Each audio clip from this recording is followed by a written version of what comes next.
Hello नमस्कार dear friends, very warm welcome to raw classes. मेरा नाम है Rupendra Shekhawat and I am back with a packed episode line up with some interesting news articles and headlines. Dear friends, welcome to the raw classes. देखते हैं हम हमारा जो ये episode है, आपको पता है ये करंट अफेयर्स से रिलेटेड है। हम करंट अफेयर्स तो पढ़ते ही हैं, लेकिन उसके साथ साथ हमारा जो ज़्यादातर फोकस जो हमारा है वो आपको नॉलेजेबल बनाने के साथ साथ आपका सेल्फ डेवलपमेंट या सेल्फ इम्प्रूवमेंट करने पे होता है। तो इसी चीज़ को लेकर मैं आप लोगों के साथ में हर रोज़ एक नया कोट जो है वो शेयर करता हूँ। जैसा कि आप अपनी स्क्रीन पे देख सकते हैं, आज का जो कोट है, philosophy without good character is of little और नो वैल्यू। ये फ्रेंड्स, फिलॉसफी जो होती है, या फिर एक कहें कि जो हम कहते हैं ना कि ज्ञान हम जब हम बांटते हैं, तो ज्ञान तभी फलता है जब आपका जो कैरेक्टर है, यानी आपका जो स्वभाव है, अगर वो अच्छा होगा तभी आपका जो दिया हुआ ज्ञान है वो लोगों के कहीं ना कहीं काम आता हुआ दिखता है। इसका बेस्ट एग्जांपल आपको दूं मैं, तो आपने देखा होगा कैसे जो कल्प्रिट्स होते हैं ना, ये रिलीजियस कल्प्रिट्स जो होते हैं, जैसे कि आसाराम बापू है या और भी, जैसे ये I don't remembering the name, एक पंजाब के एक सेंट थे, I am not getting the name of his name. तो ये कुछ जो रिलीजियस टीचर्स हैं या रिलीजियस जो ये मैं कहूँ कि जो टीचर्स होते हैं यार, ये अपने में इनका जो एक पॉइंट ऑफ व्यू होता है ना दोस्तों, इनका जो एक पॉइंट ऑफ व्यू होता है, ये दुनिया को दिखाते हैं कि हम कैसे संत महात्मा हैं, वी आर हम एक बहुत ही ज्ञानी आदमी हैं। लेकिन कहीं ना कहीं जब उनकी पोल जब खुलती है, जो उनके कर्म करे हुए हैं बुरे, जब वो सामने आते हैं तो लोगों को जो विश्वास होता है वो उठता है और उनकी टीचिंग जो है वो सभी फेल होती हुई दिखती है। तो इसीलिए कहते हैं कि आप फिलॉसफी जो देते हैं, आप ज्ञान जो बांटते हैं, वो किसी काम का नहीं। अगर आपका खुद का कैरेक्टर ही जो है अच्छा अगर नहीं है तो आप उन सभी बाबाओं से ये सब सीख सकते हैं। या बाबा नहीं, मैं कहूँगा कोई भी जो होता है ना कि अपने आप को बहुत एक समझता है कि मैं ज्ञानी हूँ, बट देन आपको रियलाइज़ होता है, आपको असली बात पता चलती है कि कैसे उनका कैरेक्टर ही जो है वो सही नहीं है। And they just keep on talking, वो अच्छी बातें तो करते हैं, लेकिन उनका अपने खुद के गिलेबान में जाके कभी नहीं देखा उन्होंने कि वो कैसे हैं। तो ऐसा नहीं होना है दोस्तों। ये एक मैं कहूँगा आपको एक थॉट था आज का, जिससे आप सीख सकते हैं कि आपका जो कैरेक्टर है वो कैरेक्टर ही आपका मेन पर्सनैलिटी होती है। जब तक आपका कैरेक्टर नहीं होगा तो आप में चाहे जितनी भी अच्छाई क्यों ना हो, आप चाहे कितनी भी अच्छे मार्क्स क्यों न ले आएँ, तो वो किसी काम का नहीं रहेगा। अगर आपका खुद का कैरेक्टर जो है as a person, as a human being, अगर वो अच्छा नहीं है तो बाकी सारी चीज़ें जो है फीकी होती हुई नज़र आती है। ये फ्रेंड्स, वीडियो में आगे बढ़ने से पहले मैं आपसे रिक्वेस्ट करता हूँ कि इस वीडियो को जो है, अब जैसे हमने देखा कि ये जो थॉट था, इस थॉट के द्वारा हमने चीज़ें सीखी, वैसे ही आगे जो आर्टिकल्स आएंगे उन सभी से हम कुछ ना कुछ एक चीज़ें तो सीखते ही हैं। तो मैं आपसे रोज़ कहता हूँ कि इस वीडियो को जो है पूरा ज़रूर देखें, चाहे तो आप इसको स्पीड अप कर लीजिए, देन उसके बाद एक जो पॉइंट ऑफ व्यू है वो लेने की कोशिश कीजिएगा। Now dear friends, let's move towards the question of the day. जैसा कि आपको पता है, मैं आपसे हर रोज़ एक सवाल पूछता हूँ करंट अफेयर से रिलेटेड, बर्निंग टॉपिक्स। तो आज का जो सवाल है कि name all the tiger reserves और wildlife sanctuaries in your state. आप जिस भी राज्य में रहते हैं उस राज्य के जितने भी वाइल्ड लाइफ सेंचुरीज हैं या टाइगर रिजर्व जो हैं, उन सभी के नाम आपको कमेंट सेक्शन में स्टिक करना है दोस्तों। और अगर आपको इसका आंसर नहीं पता है तो मैं आपसे रिक्वेस्ट करता हूँ कि प्लीज़ इसके बारे में थोड़ा रिसर्च करें। इससे होगा कि आपको जो जनरल नॉलेज है आपके स्टेट की वो तो बढ़ेगी ही, प्लस आप चीज़ों को ज़्यादा समय तक रिमेंबर कर पाएंगे। जैसे हमारे स्टेट के अंदर, जैसा कि मैं राजस्थान में रहता हूँ, तो यहाँ पे अलवर के अंदर जो है ना एक टाइगर रिजर्व, मतलब एक नहीं है, 3 है राजस्थान के अंदर टाइगर रिजर्व। तो वैसे ही इन हर राज्य के अंदर अलग अलग जो टाइगर रिजर्व होते हैं या वाइल्ड लाइफ सेंचुरीज होती हैं, उन सभी के नाम आपको लिखने। जैसे रणथंबोर टाइगर रिजर्व है, सरिस्का टाइगर रिजर्व है, ये सभी टाइगर रिजर्व जो है, या इनके अलावा जो भी आपको पता है वो सभी अपना आंसर जो है कमेंट सेक्शन में स्टिक करें। Now dear friends, let's move towards our first article. आज का हमारा जो पहला आर्टिकल है, आज है 28 सितंबर, दैट इज थर्सडे, एंड पहला आर्टिकल है द G20 स्क्रीन्स ओवर मजदूर देयर राइट्स।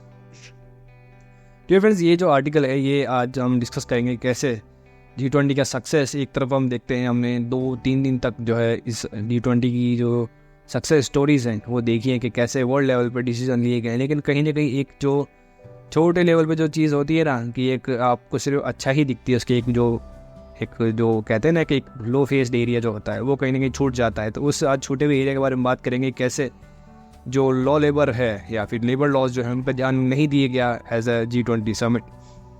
बताया गया दोस्तों कि जैसा कि अफ्रीकन यूनियन का G20 के अंदर जुड़ना एक डिप्लोमेटिक विक्ट्री ज़रूर है इंडिया के लिए, और साथ ही जो है यूनिटी बढ़ाएगा ग्लोबल साउथ कंट्रीज़ के साथ में हमारी। लेकिन कहीं ना कहीं जो दूसरी साइड है इसकी कि हैंडलिंग ऑफ सेंसिटिव इश्यूज़ जैसे कि मैंने आपको बताया कि जो लेबर लॉज हैं इनको लेकर थोड़ा काम करने की ज़रूरत थी in the G20। Prime minister Modi soften the language regarding Russia excluding Ukraine from summit and avoiding discussion fossil fuels. देखिए दोस्तों, फॉसिल फ्यूल्स हो, बायोफ्यूल अलायंस हो या और भी चीज़ें जो हमने डिस्कस करी थी G20 मेंबरशिप को लेकर या G20 की मीटिंग को लेकर, तो ये सभी तक कुछ थे प्लस पॉइंट्स। लेकिन एक जो मैं आपको बता रहा हूँ ना कि एक जो तमका है, लेबर लॉज है, इन सभी को लेकर भी बात करने की ज़रूरत थी। तो वो कहीं ना कहीं अपॉर्चुनिटी मिस की गई है इस G20 मीटिंग के अंदर।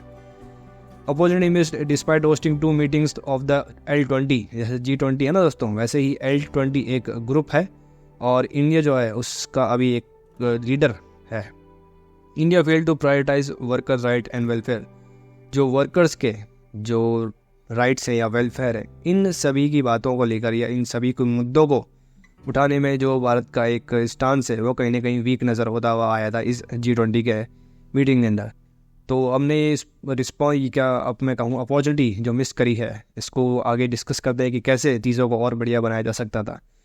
सबसे पहला तो कारण है कि क्यों ये जो गवर्नेंस है या मैं कहूँगा ये जो लॉज थे इनको लाने में जो सबसे बड़ी दिक्कत आई है वो है पॉलिटाइजेशन of L20।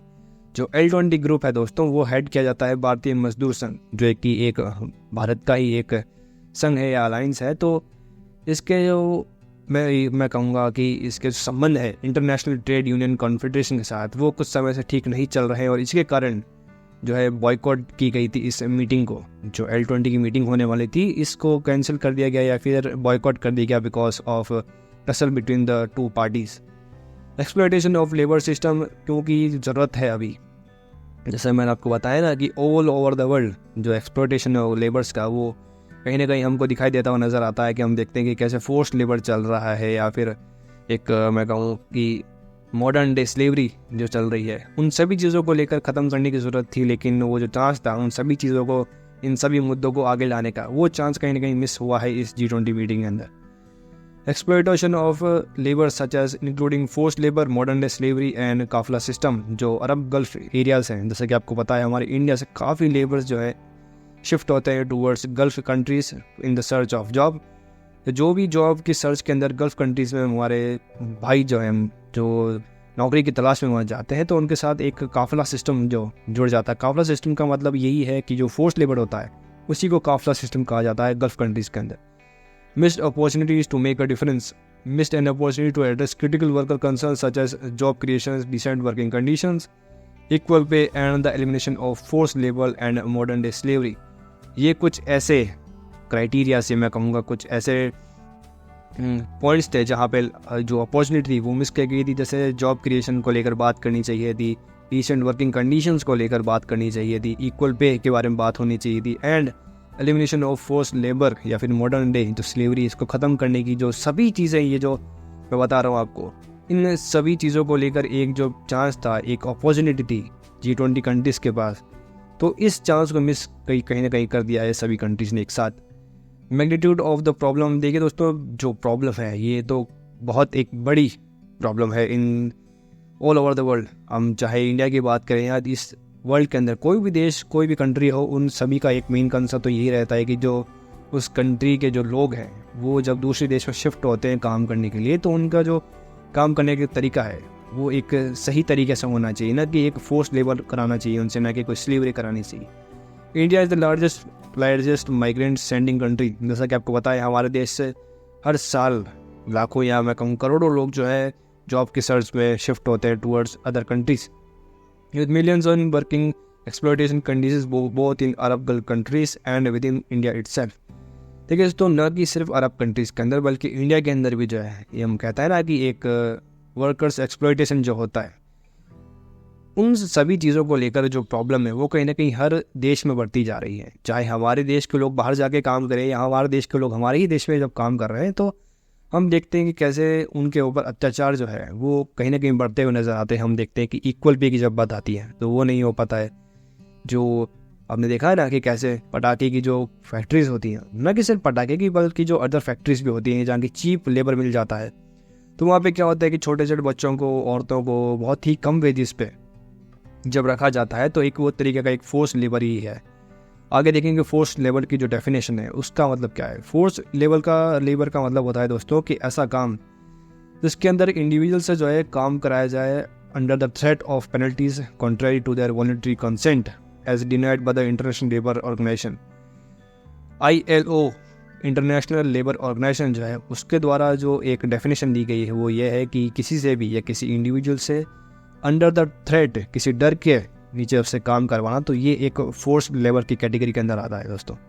And ratified by India through the force labour convention C29। ये फ्रेंड, जैसा कि आपको पता है, जब हमारे देश के जो लोग हैं, वो हमारे देश के जो भाई लोग हैं, वो जब बाहर जाते हैं काम करने के लिए तो वहाँ होता क्या है कि फोर्स, जैसे कि चीप लेबर मिलता है। जब यहाँ से जब मजदूर लोग जब काम करने जाते हैं वहाँ पे, जब उनको एक सस्ती या चीप प्राइस पे ही उनको हायर कर लिया जाता है। देन उसके बाद क्या होता है कि जब उनको डर होता है, जो अथॉरिटीज़ होती हैं उनको डर होता है कि कहीं नहीं ये जो वर्कर है ये छोड़ के ना चले जाए, तो उनको एक अलग अलग प्रकार की धमकियाँ दी जाती है, जैसे आपके पासपोर्ट रख लिए जाएंगे एंड आपकी सैलरी कट कर ली जाएगी एंड ऑल दिस जो वीज़ाज़ हैं ये सब बैन कर दिए जाएंगे। तो ऐसे कुछ अलग अलग डर जो है दिखाए जाते हैं लेबर्स को ताकि उनसे जो है वो काम करवा सके। Impact of inequality and democracy. Exploitation of workers could lead to increased inequality and purpose of threat to social justice and democracy। देखिए दोस्तों, ये एक थ्रेट तो डेफिनेटली है, क्योंकि जब कोई वर्कर जाता है तो वो ये एक सोच के जाता है कि जब मैं जा रहा हूँ तो मैं पैसे कमाऊँगा, उससे मैं कहीं ना कहीं अपनी फैमिली का जो है वो ध्यान रखूँगा, अपनी फैमिली को जो है एक आगे की ओर ले जाने की कोशिश करूँगा जो मैं पैसा कमाऊँगा। लेकिन उस समय पर होता क्या है, जब वो यहाँ से शिफ्ट होता है and it move towards other country, तो वहाँ पर जब एक अच्छा माहौल नहीं मिलता है काम करने का एंड थ्रेट के अंडर काम करना पड़ता है, तो वो कैसे काम करेगा, जो फुल पोटेंशियल है उसका वो कैसे चेक करके आएगा, वो कैसे सामने आएगा कि वो अपना फुल पोटेंशियल जो इस वर्क को दे एंड मनी जो है वो अर्न करे। Labour law consolidation protects against the Indian government's consolidation of labor laws into 4 labor codes with concern that might negatively impact working conditions। दोस्तों, लेबर लॉज को लेकर काफ़ी चीज़ों को काम करना बहुत ज़रूरी है। जैसा कि हमने देखा कि कैसे फोर्स लेबर जो है या मॉडर्न डे स्लेवरी जो है वो एक कॉमन चीज़ हो गई है in all over the world. तो इन सभी चीज़ों को लेकर एक पूरी कंट्रीज को काम करने की ज़रूरत है। इनफॉर्मल सेक्टर हो चाहे फॉर्मल सेक्टर हो, a significant portion of Indian workforce particularly in the informal sector is vulnerable to various forms of exploitation including forced labor। तो इनफॉर्मल सेक्टर जो है खासकर उसके अंदर काफ़ी ज़्यादा हमें ये चीज़ें देखने को मिलती है, कैसे फोर्स लेबर कराया जा रहा है। ग्लोबल इशू तो डेफिनेटली है दोस्तों। Exploitation is not limited to India and is a shared concern among all G20 countries. अब दोस्तों G20 कंट्रीज़ जो है, अब ऐसा नहीं है कि सिर्फ इंडिया के अंदर ही या हमें ही इस बारे में बात करनी पड़ेगी, ऐसा नहीं है, बल्कि G20 के अंदर जितने भी कंट्रीज़ हैं, खासकर कि जब मैं बात करता हूँ यूनाइटेड अरब एमिरेट्स की या फिर सऊदी अरेबिया की, तो सऊदी अरेबिया तो G20 का एक मेंबर भी है। ये होते हुए भी उनका इस इशू को लेकर कंसर्न ना होना एक चिंताजनक बात है दोस्तों, क्योंकि जब G20 की जो सारी कंट्रीज़ हैं उन सभी के अंदर जो लेबर एक्सप्लॉयटेशन है ये एक बड़ी कॉमन सी प्रॉब्लम है। और इस कॉमन प्रॉब्लम को लेकर जब ये सभी देश सामने नहीं आएंगे तो कैसे ही एक हम बात करते हैं ना कि SDG सस्टेनेबल डेवलपमेंट गोल, जब हम बात करते हैं कि हमको इस गोल को रीच करना है, तो वो कैसे ही पॉसिबल हो पाएगा जब सारी कंट्रीज़ इन चीज़ों को लेकर चिंताजनक नहीं है। Addressing workers issue is essential to achieve SDG, especially the goal of eradicating poverty. जैसे कि मैंने आपके साथ डिस्कस किया दोस्तों, जब एक इंसान इस मेंटालिटी के साथ काम करेगा कि उसकी जो सैलरी है वो काट ली जाएगी या फिर उसका वीज़ा रख लिया जाएगा या उसका पासपोर्ट बैन कर दिया जाएगा, तो ऐसी कंडीशंस के अंदर वो अपना कैसे 100% दे पाएगा किसी भी वर्क को लेकर। और जब काम ही ढंग से नहीं हो पाएगा तो वो कैसे अपने परिवार का पेट पालेगा और कैसे इन सभी चीज़ों को लेकर इन जो ऑड्स हैं इसके जीवन में आगे बढ़ पाएगा। तो ये जो सस्टेनेबल डेवलपमेंट गोल है ना हमारा, कि हमको गरीबी मिटानी है, तो इस चीज़ से हम कैसे टैकल कर पाएंगे जब हमारे पास एक फोर्स जो लेबर काम करेगी। इकोनॉमिक इम्प्लीकेशंस तो डेफिनेटली है दोस्तों, कि जैसा कि हमने देखा कि इम्पोर्टेड गुड्स जो है were made of exploited under modern day slavery. जो G20 अंदर जितना भी सामान आया था उसमें से बताया गया कि लगभग 30% के आसपास जो सामान था वो एक्सप्लॉइटेड लेबर्स के द्वारा ही एक्सपोर्ट किया गया था। अनएड्रेस सब्जेक्ट्स जैसे कि misuse discussion various crucial topic related to workers such as job creation, work rights, minimum living wages, social protection and income equality, gender equality and inclusion. जैसे कि मैंने आपको बताया था दोस्तों कि इस टॉपिक के अंदर हम देख रहे हैं कि जॉब क्रिएशन एक कंसर्न है, वर्कर राइट्स एक है, मिनिमम लिविंग वेजेस होना चाहिए, सोशल प्रोटेक्शन हमें देनी है वर्कर्स को, प्लस इनकम इक्वालिटी होना बहुत ज़रूरी है, प्लस जेंडर इक्वालिटी। तो ये सभी चीज़ों को लेकर एक प्लान होना चाहिए था, इन सभी चीज़ों को लेकर बात करनी चाहिए थी। एंड जितनी भी प्रॉब्लम्स हैं लेबर लॉस को लेकर, इन सभी चीज़ों को इरेडिकेट करने की ज़रूरत थी एंड चीज़ों को और आसान बनाने की ज़रूरत थी, जो कि चांस तो था एक मिस किया गया है इन G20। नेगलेक्ट ऑफ वर्कर्स, जैसे कि हम देख रहे हैं workers were largely ignored under the G20 summit, just as efforts were made to conceal the poverty-stricken areas near the summit venue। जैसा कि आपको बताया दोस्तों, दिल्ली के अंदर समिट हुआ था, तो जैसे आसपास के जो लोग थे या जैसे कि जो भी आसपास के लोग जो कि झोपड़ी में वगैरह में रहते थे, इन सभी को रातों रात शिफ्ट किया गया था इन G20 समिट। वैसे ही जो कंसर्न है लेबर लॉस के, उन सभी को रातों रात गायब कर दिया गया इस G20 के समिट के अंदर, ऐसा इस आर्टिकल के अंदर बताया गया है। ये तो डियर फ्रेंड्स, ये था आज का पहला आर्टिकल। आपने देखा कैसे G20 मीटिंग सक्सेसफुल तो एक तरफ रही, लेकिन कहीं ना कहीं सारी कंट्रीज फेल रही है इस लेबर लॉस को लेकर, या लेबर का जो कंसर्न है ऑल ओवर द वर्ल्ड इन कंसर्न्स को लेकर। Now dear friends, let's move towards the second article of the day from the Hindi newspaper, the two heroes of Sanatan Dharma their insights. जैसे कि आपको बताया दोस्तों, हाल ही के अंदर एम स्टैलिन जो है उनका एक बयान आया था, उस बयान को लेकर काफ़ी पॉलिटिक्स हुई थी इस पूरे देश के अंदर। एंड आज जो हम आर्टिकल देख रहे हैं वो उससे थोड़ा अलग है, बट एक पॉइंट ऑफ व्यू ज़रूर देने की कोशिश करूँगा आपको, कैसे ये जो टॉपिक ट्रेंडिंग या फिर मैं कहूँ इतना हाइप हो रहा है इस देश में। डिफरेंट सनातन धर्म की डेफिनेशन जो है वो बताई गई है कि refers to an eternal and unchanging principles of righteous that underline Hinduism. Different Sanatan Dharma जो है, या मैं कहूँ एक जो नेता है ना, पिनायरी विजयन एक नेता है, उन्होंने कहा है कि जो सनातन और धर्म है ये दोनों अलग अलग चीज़ें हैं। To distance themselves from the traditional casteist interpretations of Hinduism and align themselves with the progressive elements. Dear friends, ये जो नेता है पिनायरी विजयन, तो इन्होंने कहा है कि ये चीज़ों को जो है अलग अलग देखते हैं। एक सनातन अलग चीज़ है एंड धर्म एक अलग चीज़ है, और बताया गया है कि कैसे वो चीज़ों को जो है एक प्रोग्रेसिव एलिमेंट्स के तौर पे देखते हैं, ना कि जो पिछले ज़माने में या मैं कहूँगा कि जो पुराने विचार थे उनसे वो सहमत नहीं है। एंड चीज़ों को लेकर उनका एक अलग पॉइंट ऑफ व्यू है in the progressive elements. Dear friends, Sanatan Dharma जो है, या मैं कहूँ सनातन कोई एक रिलीजन को रिलेटेड नहीं है, कोई एक रिलीजन का नहीं है। सनातन का मतलब होता है वे ऑफ लिविंग। सनातन का मतलब है एक आपका जो जीने का तरीका है, उसे ही सनातन कहते हैं। आप दूसरे के प्रति नफरत ना रखें, ये सनातन है। आप दूसरे के प्रति एक प्यार की भावना रखेंगे तो वो एक सनातन है। आप दूसरे की मदद करेंगे सेल्फलेसली तो वो एक सनातन है। तो एज सनातन कोई किसी पर्टिकुलर रिलीजन से जुड़ा हुआ नहीं है। सनातन तो एक कहते हैं ना कि एक वे ऑफ लाइफ है, आपका जीने का तरीका जो है। आप अगर राइटियस वे में जी रहे हैं, आप दूसरों की मदद करते हैं, आप अपना विचार अपने जो कहते हैं ना कि आपका वे ऑफ लाइफ अच्छा है, आप दूसरों की मदद करते हैं, आप सभी चीज़ों को इक्वली देखते हैं एंड थिंग्स लाइक दैट, तो उसे ही सनातन बताया गया। रिफॉर्मर्स एंड सनातन धर्म, जो सनातन धर्म के रिफॉर्मर्स हैं जैसे कि Shri Narayana Guru and Swami Vivekananda did not criticise और डिसऑन सनातन धर्म। उन्होंने कभी भी सनातन धर्म को कभी क्रिटिसाइज नहीं किया था, बल्कि उन्होंने एक जो उनकी फिलोसफीज थी, they work towards reform with in the framework of Hinduism. जो हिंदुइज्म का एक फ्रेमवर्क होता है ना, उस फ्रेमवर्क के अंदर रह के ही उन्होंने अपनी प्रीचिंग्स जो है वो all over the world distribute की थी या फिर बांटी थी लोगों के अंदर। Orthodox opposition movements like Arya Samaj and the Ramakrishna Mission faced opposition from self-proclaimed Sanatanis who emphasized the permanence of traditional doctrine over change. Dear friends, opposition जो है वो जैसे मैंने आपको हर रोज़ बताता ही हूँ, कहीं ना कहीं जहाँ एक अच्छी चीज़ होती है वहाँ पे एक opposition भी ज़रूर होता है। Who emphasized the permanence of traditional doctrine over change. तो कई लोगों का ये कहना है कि हमें समय के साथ बदलना चाहिए। बिल्कुल, अभी आपसे ये कहूँगा कि समय के साथ जो टेक्नोलॉजी वाइज हमें बदलना ही चाहिए, लेकिन हमारे जो रूट्स हैं उन्हें कहीं ना कहीं हमें एक जो कहता है ना कि हमें बेस मान के चलना चाहिए। हमें ऐसा नहीं है कि हम आगे तो बढ़ रहे हैं, लेकिन कहीं ना कहीं हमारी जो इंसानियत है उससे हम खोते जा रहे हैं। तो ऐसा नहीं होना चाहिए दोस्तों। हमारी जो एक इंसानियत है वो हमारे अंदर हमेशा ज़िंदा रहनी चाहिए as a Indian.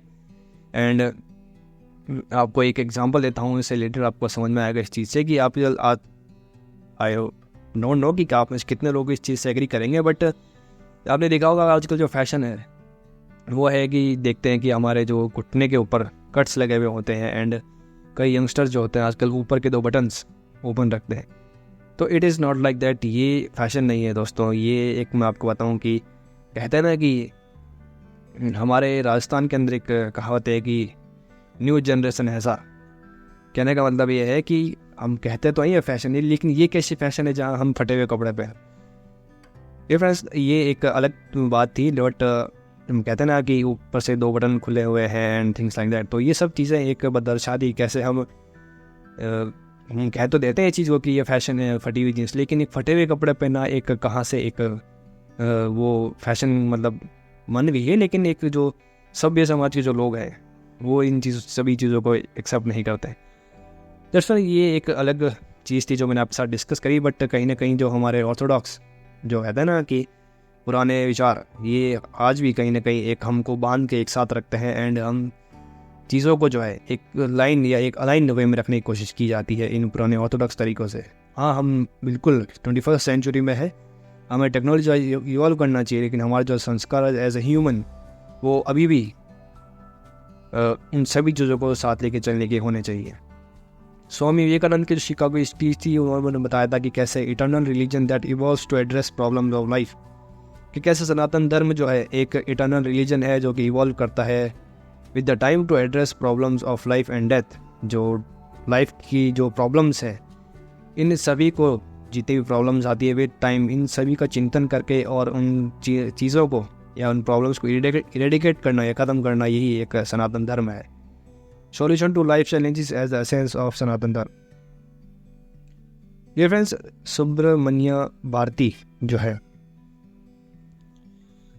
Subramanya Bharti जो है वो एक डिसाइपल है स्वामी विवेकानंद के, और उन्होंने कहा है कि return to the path of Sanatan Dharma was essential to for India's revival. देखिए दोस्तों, आज जब हम देखते हैं ना कि कहीं ना कहीं हमारे जो पुराने एक तौर तरीके थे रहने के, चलिए तौर तरीके तो बदलेंगे बिकॉज ऑफ टेक्नोलॉजी, बट एक संस्कार जो होते हैं ना हमारे, वो कहीं ना कहीं बदलते जा रहे हैं। तो उन सभी चीज़ों को अलाइन करने के लिए हमें ज़रूरत है सनातन धर्म को वापस इस्टेब्लिश करने की। इससे फ़र्क नहीं पड़ता है कि आप कौन से रिलीजन से हैं, बट एक जो ह्यूमन नेचर जो होता है, हम देखते हैं ना कैसे एक हेट बढ़ती जा रही है। इस हेट को ख़त्म करना है हमें, और एक जो प्रॉपर वे ऑफ लिविंग है, हम एक दूसरे का साथ देते हुए साथ में आगे बढ़े एंड चीज़ों को और आसान बनाए एक दूसरे के लिए, ना कि एक दूसरे के रास्ते में जो है एक जो रोड़ा है वो खड़ा करें। पॉलिटिकल लिबरेशन बहुत ज़रूरी है। He drew inspiration from Sanatan Dharma to fight against discrimination and oppression. बताया गया है कि कैसे सनातन धर्म जो है वो मदद करता है हमें जो डिस्क्रिमिनेशन है, ऑपोजिशन, ऑपरेशन जो है, उन सभी से आगे निकलने के बारे में बताया गया है। साथ ही बताया गया है कि कैसे सनातन धर्म को जो है रीडिस्कवर कर सकते हैं थ्रू योग एंड ऑल दीज थिंग्स। सनातन धर्म इन matter that afraid to subvert traditional rules because Hinduism is an ever-evolving search of truth based on continuous experiences। हमारे जो डेली एक्सपीरियंस होते हैं या डेली एक्सपीरियंस के अंदर जो भी हमारी प्रॉब्लम्स होती हैं, उन सभी प्रॉब्लम्स का सॉल्यूशन निकालना, इसे ही सनातन बताया गया है, या हिंदू धर्म जिसे कहते हैं। दोनों अलग अलग चीज़ें हैं, बट एक मैं आपको एक इंजस्ट देने की कोशिश कर रहा हूँ कि कैसे सनातन धर्म जो है एक वे ऑफ लिविंग है जिसमें आप डेली जो आप प्रॉब्लम्स जो है उनका एक सॉल्यूशन ढूंढने की कोशिश करते हैं, चाहे डजंट मैटर आप कोई भी रिलीजन के हो। डॉक्टर सर्वपल्ली राधाकृष्णन का जो पर्सपेक्टिव है वो ये है कि noted that Hinduism is not bound by a creed, book, prophet और founder, but is a persistent search for truth based on renewed experiences. जैसा कि मैंने आपको बताया दोस्तों, जो डेली लाइफ जो हमारी है ना, जो भी हमारे जीवन है, उनके जो सच है उनके बारे में पता करना, अगर कोई प्रॉब्लम्स है तो उनका सॉल्यूशन निकालना। इस ये जो आर्टिकल है इसके अंदर बताया गया है कैसे डॉक्टर सर्वपल्ली राधाकृष्णन है उनका पर्सपेक्टिव इस आर्टिकल में दिया गया है। समरी में आपको बता दूं दोस्तों, इस आर्टिकल की ये दी कि सनातन धर्म जो है इज़ नॉट अ रिजिड और unchanging concept but encompasses the dynamics and propensity for reform with in Hinduism. Hinduism के अंदर ये जो सनातन है कोई हिंदुज़म एक रिलीजन हो गया, बट सनातन जैसा कि मैंने आपको बताया एक वे ऑफ लिविंग है आपका, कि आप जिस हिसाब से रहते हैं उसको एक सनातन धर्म, सनातन का नाम दिया गया है। वो किसी भी रिलीजन में हो सकता है। It highlights how prominent figures like Swami Vivekananda and Subramania Bharati use Sanatan Dharma to promote challenge and change and address the challenges of their times, emphasizing the evolving nature of Hinduism।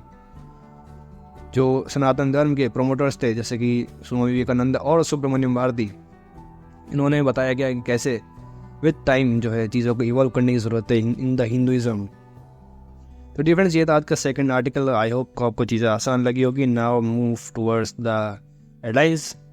आज की जो हेडलाइंस है, मलयालम सर्वाइवल ड्रामा 2018 जो है ना, मलयालम की एक ड्रामा है 2018, ये एक ड्रामा है and it is India's official Oscar entry this year. इस साल के लिए जो ऑस्कर के लिए नॉमिनेट हुई है पिक्चर वो है 2018। साथ ही इंडिया UNFPA की रिपोर्ट है कि अभी जो इंडिया एक यंग कंट्री है वो बाय 2050 एक एल्डरली कंट्री बन जाएगी by making 20% of population elderly.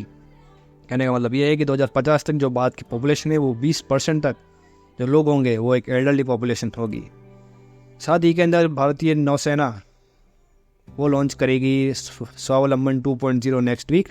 अगले हफ्ते वाइस चीफ ने ऐसा कहा है, डॉक्टर जीव सिंह जो है वाइस चीफ, उन्होंने कहा है कि अगले हफ्ते जो है स्वावलंबन 2.0 इंडियन नेवी लॉन्च करेगी। स्वावलंबन के अंदर दोस्तों इंडिजिनियस जो भी काम हुआ है, चाहे वो शिप्स को इनॉग्रेट करना हो, चाहे वो शिप्स को बनाना हो, चाहे उन्हें इनॉग्रेट करना हो, ये सभी चीज़ें जो पिछले 1 साल में हुई है, इन सभी चीज़ों को लेकर एक ब्रीफ दिया जाएगा कि कैसे स्वावलंबन 2.0 के अंदर चीज़ें एक बेटर वे में, एक इंडिजिनियस वे में, या मेक इन भारत का जो एक स्लोगन है उसको आगे बढ़ते हुए इंडियन नेवी चल रही है। बिहार का जो दूसरा टाइगर रिजर्व है वो आने वाला है कैमूर डिस्ट्रिक्ट में। पहला आपको पता है कि वाल्मीकि नेशनल पार्क जो है वो बिहार के अंदर पहले से ही है, और दूसरा नेशनल पार्क जो है वो कैमूर डिस्ट्रिक्ट के अंदर आने वाला है। देखा दोस्तों, ये था आज के हेडलाइंस, और आपका जो सवाल था आज का वो इसी से रिलेटेड था, जो कि मैंने आपसे स्टार्टिंग वीडियो के अंदर वीडियो की जो स्टार्टिंग हुई थी वहाँ पे मैंने आपसे ये सवाल पूछा था कि टाइगर रिजर्व जो है आपके स्टेट के अंदर उनके नाम बताने हैं। तो डिफरेंस ये थी आज की कुछ हेडलाइंस। हमने देखे 2 आर्टिकल्स, हमने देखा आपको एक रिलेट आपने पता नहीं किया या नहीं किया, मैं आपको बता दूँ कि कैसे। हमने देखा कि फर्स्ट आर्टिकल था उसमें हमने डिस्कस किया कि कैसे हमें ह्यूमैनिटी या जो लेबर्स है उनके बारे में सोचना चाहिए, प्लस हमारा जो सेकंड आर्टिकल था उसमें हमने देखा कि कैसे हमें ज़रूरत है टूवर्ड्स मोर ह्यूमैनिटी, हमें कैसे ह्यूमैनिटी की ओर आगे बढ़ना चाहिए। हमें जो हमारे पुराने संस्कार है ना, एक ये हमें थोड़ा और एक मदद करने वाला इंसान या फिर मेरे को एक अच्छा इंसान बनने की ज़रूरत है, बजाय कि इसके कि हम विथ चेंजिंग टाइम अपने आप को और ज़्यादा ख़राब कर लें। तो dear friends, that's wrap up today's episode of Raw Classes. I hope कि आपको चीज़ें आसान लगी होगी। अगर आपको कोई डाउट्स हैं या आपके कोई सजेशन है तो please do let me know in the comment section below. अगर आपको वीडियो अच्छी लगी हो तो please give it a thumbs up, and अगर आप चैनल को सब्सक्राइब नहीं किया है तो please do subscribe to this channel. And ये जो सीरीज़ है दोस्तों, आप अपने उन दोस्तों के साथ शेयर कर सकते हैं जिन्हें इन्फॉर्म रहना पसंद है या फिर जो अपनी पर्सनैलिटी वाइज जो है अपने आप ग्रो करना चाहते हैं। तो डियर फ्रेंड्स, ये था आज का episode. This is Rupendra Shekhawat signing off. Jai Hind and I will see you in the next one.